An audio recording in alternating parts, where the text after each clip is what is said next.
വരാപ്പുഴ അതിരൂപത വിശ്വാസ പരിശീലന കമ്മീഷന്റെയും BBC ഡയറക്ടറേറ്റിന്റെയും നേതൃത്വത്തിൽ കുട്ടികളും അധ്യാപകരും മാതാപിതാക്കളും ഉൾപ്പെടെ 18,000-ഓളം പേരാണ് സ്വന്തം കൈപ്പടയിൽ പകർത്തിയെഴുതിയ വിശുദ്ധ മർക്കോസിന്റെ സുവിശേഷം സമർപ്പിക്കാൻ ഒരുമിച്ച് ചേർന്നത്. 16 അധ്യായങ്ങളുള്ള വിശുദ്ധ മർക്കോസിന്റെ സുവിശേഷം പേപ്പറുകളിൽ എഴുതി പുസ്തകരൂപത്തിൽ ആക്കി മനോഹരമായി ബൈൻഡ് ചെയ്താണ് വൈദികരും സന്യസ്തരും കുട്ടികളും അധ്യാപകരും മാതാപിതാക്കളും ചരിത്ര സംഗമത്തിൽ പങ്കെടുത്തത്.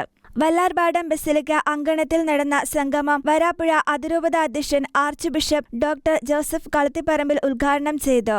ബെസ്റ്റ് ഓഫ് ഇന്ത്യ പ്രതിനിധി ടോണി ചിറ്റാട്ടുകുളത്തിൽ നിന്ന് പുരസ്കാരം അഭിവന്ദ്യ കളത്തിപ്പറമ്പിൽ പിതാവ് ഏറ്റുവാങ്ങി. LKG ക്ലാസ്സിലെ കുട്ടികൾ മുതൽ വന്ധ്യവയോധികർ വരെ സുവിശേഷം പകർത്തിയെഴുതുന്നതിന് മുന്നിട്ടിറങ്ങി. മലയാളം കൂടാതെ Tamil, English, Kannada, ഒഡീസ്, Latin, Hindi, German, Hebrew ഭാഷകളിലും സുവിശേഷം പകർത്തിയെഴുതിയിട്ടുണ്ട്.